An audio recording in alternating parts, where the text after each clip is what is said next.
मुख्यमंत्री योगी आदित्यनाथ लाइव आ रहे, क्या कुछ कह रहे हैं वो आपको सुनवाते हैं। ये अनेक उद्धरण आज भी मौजूद हैं।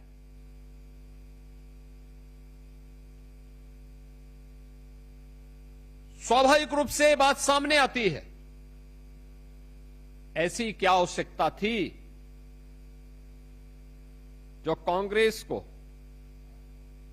25 जून 1975 को देश के अंदर आपातकाल थोपना पड़ा था। हम जब निष्कर्ष पर पहुंचते तो एक ही निष्कर्ष सामने आता है, केवल अपनी सत्ता को क्षुण्ण बनाए रखने के लिए कांग्रेस ने यह पाप किया था और अपने पाप को छुपाने के लिए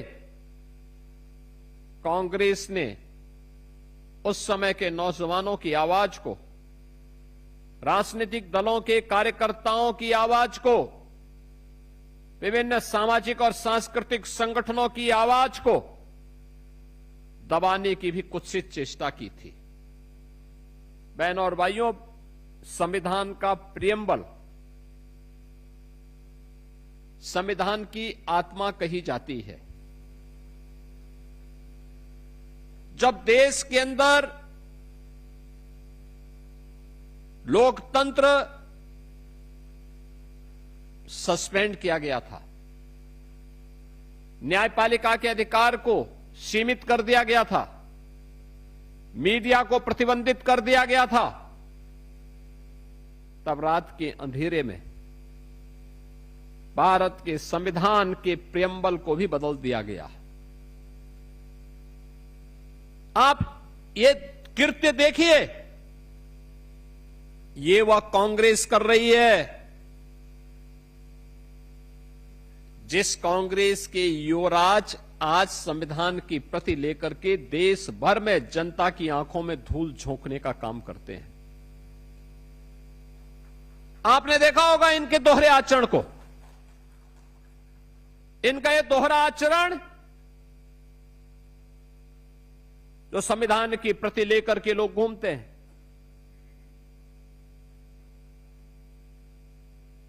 जनता की आंखों में धूल झोंकने का काम करते हैं। लेकिन जब इनको मौका मिला था तब इन्होंने क्या कृत्य किया था, इनके पूर्वजों ने क्या कृत्य किया था, किस प्रकार का अत्याचार ढाया था, कैसे बाबा साहब भीमराव अंबेडकर के द्वारा बनाए गए संविधान की आत्मा को कुचलने का काम किया था। ये किसी से छुपा हुआ नहीं है और इसलिए इन दोहरे चरित्र के लोगों की वास्तविकता जनता जनार्दन के सामने आ सके, आने वाली पीढ़ी के सामने आ सके, इसके लिए प्रधानमंत्री मोदी जी ने देशवासियों को बारंबार इस बात का एहसास कराने के लिए कि जिनकी लोकतंत्र पे कभी निष्ठा नहीं थी, जिन्होंने अपने स्वार्थ के लिए देश के लोकतंत्र को तोड़ा मरोड़ा, दुरुपयोग किया, संविधान में संशोधन केवल अपने स्वार्थ के लिए किया, उसमें लोक हित नहीं था, समाज हित नहीं था, राष्ट्र हित नहीं था, उसको करते हुए बाबा साहब की आत्मा को भी अपमानित करने का जो कांग्रेस पाप कर रही थी, बार बार पाप कर रही थी, वह वर्तमान पीढ़ी को प्राप्त होना चाहिए, जानकारी होती रहनी चाहिए।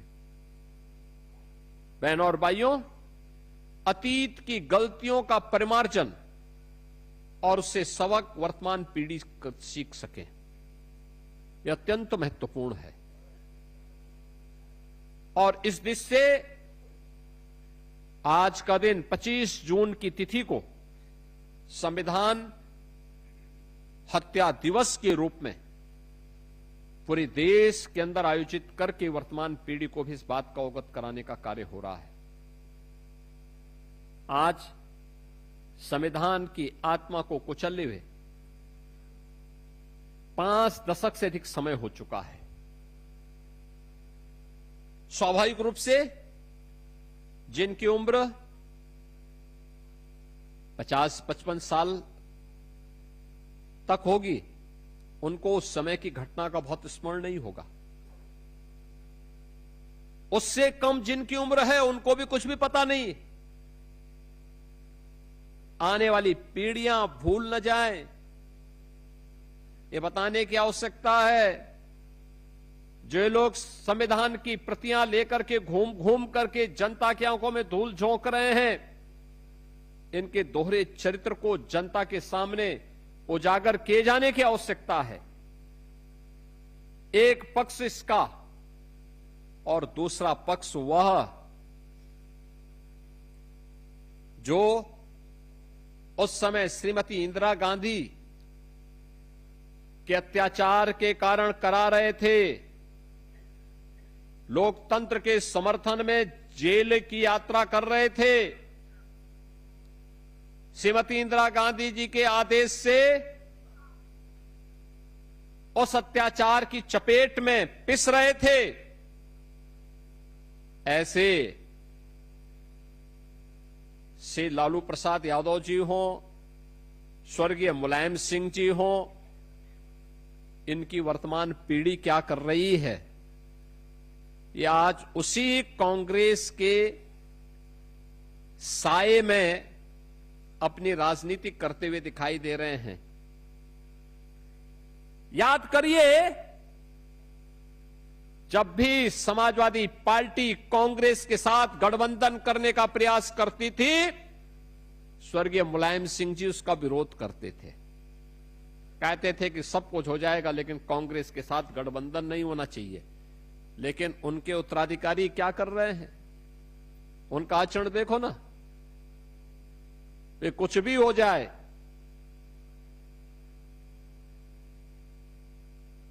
वह कांग्रेस के डूबते हुए जहाज पर सवारी होकर के मुलायम सिंह की विरासत को भी डुबोने के लिए उतारू हैं। क्योंकि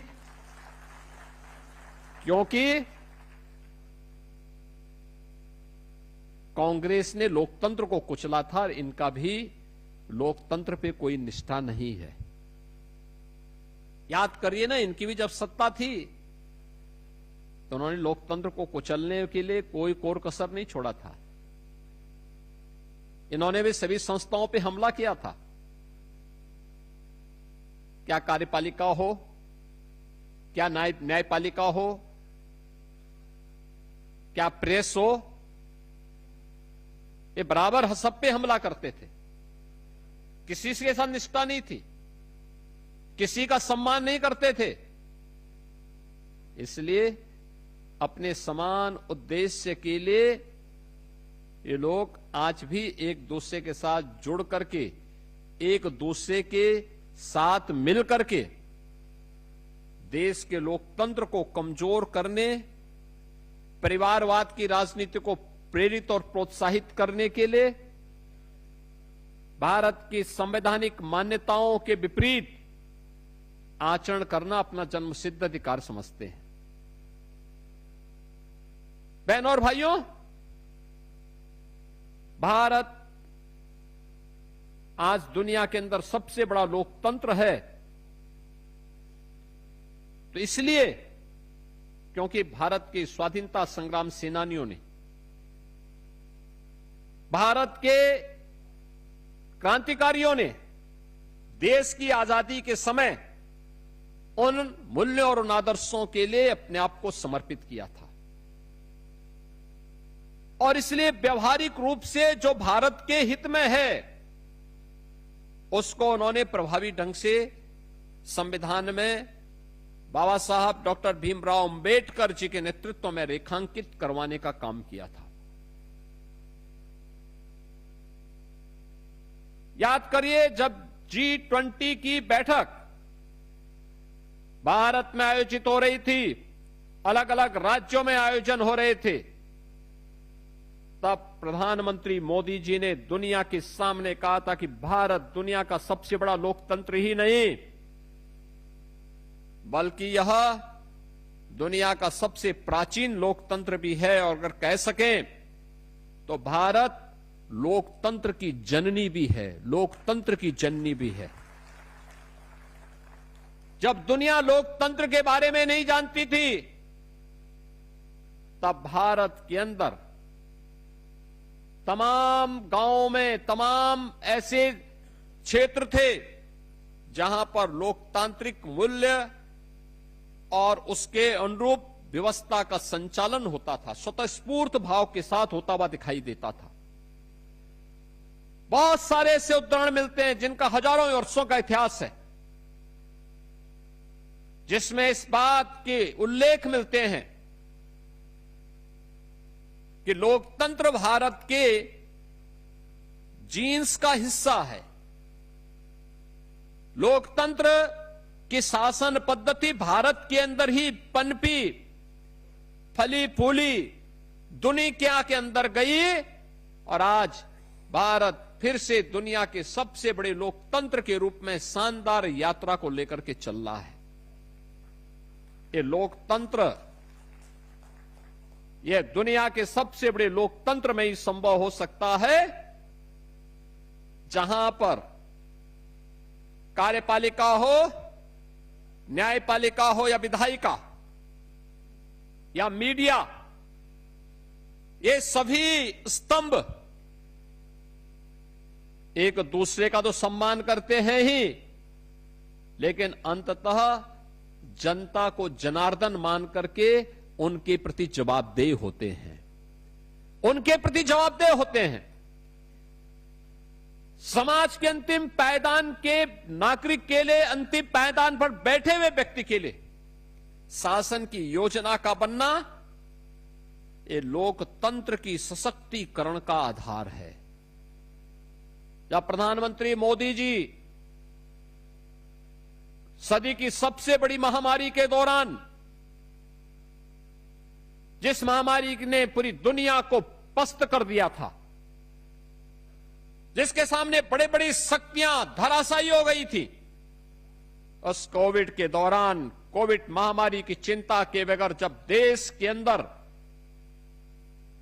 आम जन की सुविधा को ध्यान में रखने के लिए चलते हैं, पूरे देश को प्रतिनिधित्व करते हुए वैक्सीन निर्माण के कार्यों का निरीक्षण करते हैं, हर व्यक्ति के लिए फ्री टेस्ट, फ्री उपचार, फ्री वैक्सीन और फ्री में राशन की सुविधा की घोषणा करते हैं और उसको प्रभावी ढंग से लागू करवाते हैं, तो ये लोकतंत्र की ताकत का ही एहसास मोदी जी करवाते हैं कि हमारी जवाबदेही अंततः जनता जनार्दन के प्रति है।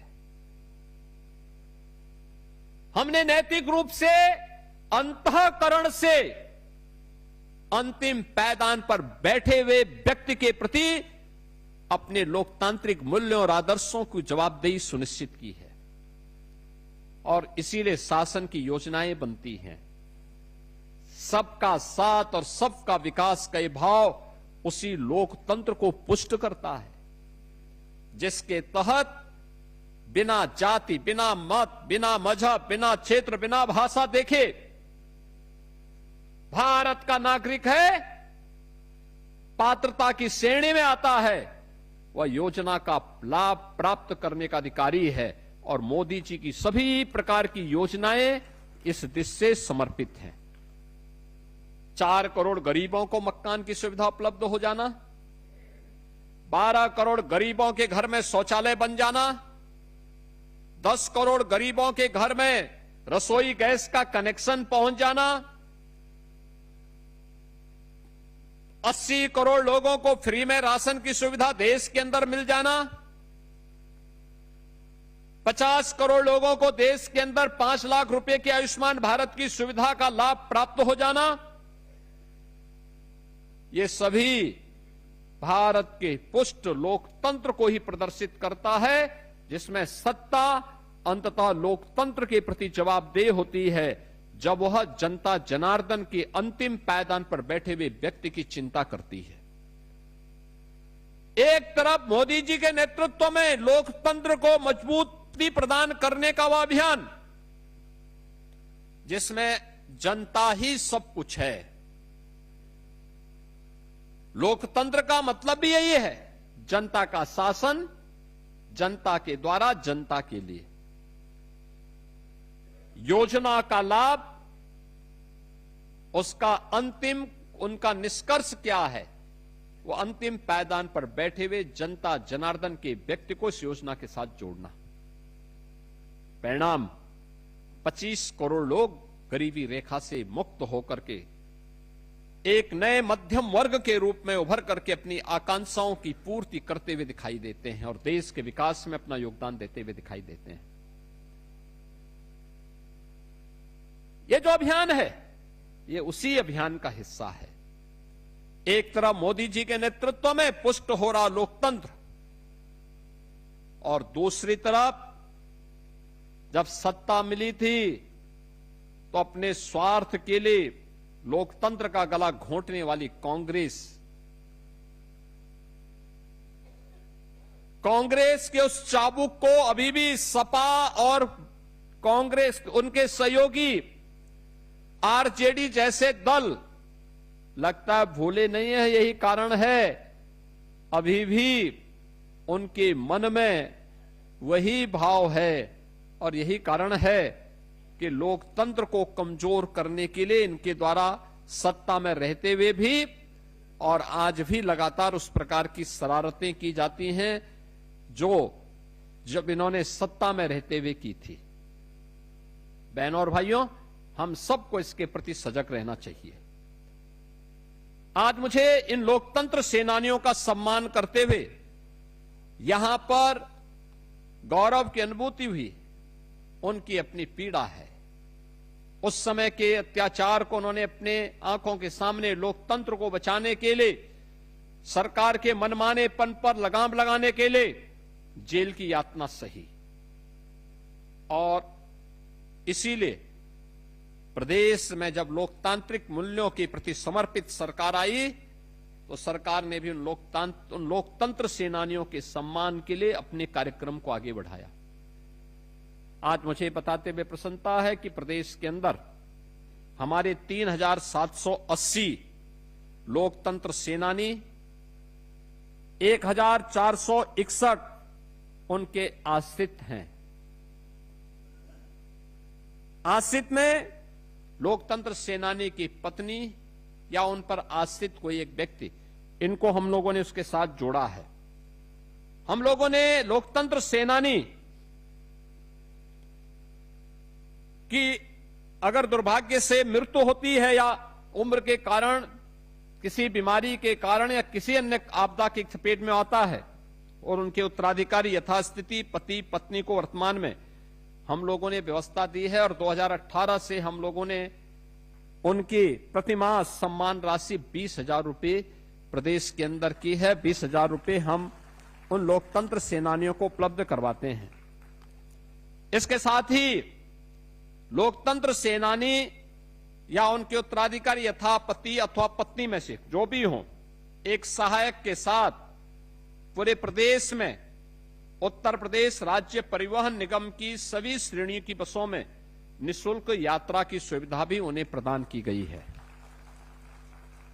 लोकतंत्र सेनानियों को राजकीय चिकित्सालयों में निःशुल्क चिकित्सा सुविधा उपलब्ध करवाई जा रही है और मैं इसको कहता हूं कि लोकतंत्र सेनानियों को अब हम कैशलेस 5 लाख रुपए की प्रतिवर्ष स्वास्थ्य की सुविधा उपलब्ध करवाने की कार्रवाई के साथ भी जोड़ने जा रहे हैं। बहुत शीघ्र इसके एक कार्यक्रम को आयोजित करके इस अभियान को हम मजबूती के साथ आगे बढ़ाएंगे। लोकतंत्र सेनानी की मृत्यु होने पर अंतिम संस्कार भी राजकीय सम्मान के साथ किए जाने का सरकार के द्वारा एक व्यवस्था बनाई जा रही है, जिससे लोकतंत्र के प्रति आने वाली पीढ़ी हमेशा इस बात को ध्यान में रखेगी कि जो भी देश के लिए करेगा, लोकतंत्र के हित के लिए कार्य करेगा, सरकारें एक निश्चित प्रोटोकॉल को उसके तहत निभाने का कार्य करेगी, उन्हें सम्मानित करेगी। मुझे आज आप सभी लोकतंत्र सेनानियों का प्रदेश भर में फैले हुए ये सभी लोकतंत्र सेनानी और उनके आश्रितों का सम्मान करते हुए गौरव की अनुभूति हो रही है। आपके संघर्ष से, आपके श्रम से, आपकी मेहनत से लोकतंत्र की पुनर्बहाली हुई और आज हम एक सुखद अनुभूति में एक सामान्य नागरिक, एक दबे कुचले वंचित अति पिछड़े महिलाओं, इन सब की आवाज डबल इंजन की सरकार बन पा रही है। ये इसी कारण संभव हो पाया है और इसलिए आज के इस अवसर पर मैं आप सबके स्वस्थ और दीर्घ जीवन की कामना करता हूं और आपको आश्वस्त करता हूं, ये डबल इंजन सरकार आपके साथ खड़ी है, पूरी मजबूती के साथ आपके हितों का संवर्धन करेगी, आपका सम्मान करेगी, जिससे आपकी उपस्थिति लोकतंत्र को जीवंतता प्रदान करती रहे। इस विश्वास के साथ हमारे अन्य लोकतंत्र सेनानियों का सम्मान यहां पे निरंतर चलता रहेगा। हमारे माननीय जनप्रतिनिधिगण यहां मौजूद हैं, उनके द्वारा किया जाएगा। इन शब्दों के साथ मैं आप सभी के प्रति अपनी शुभकामनाएं देता हूं। धन्यवाद। जय हिंद।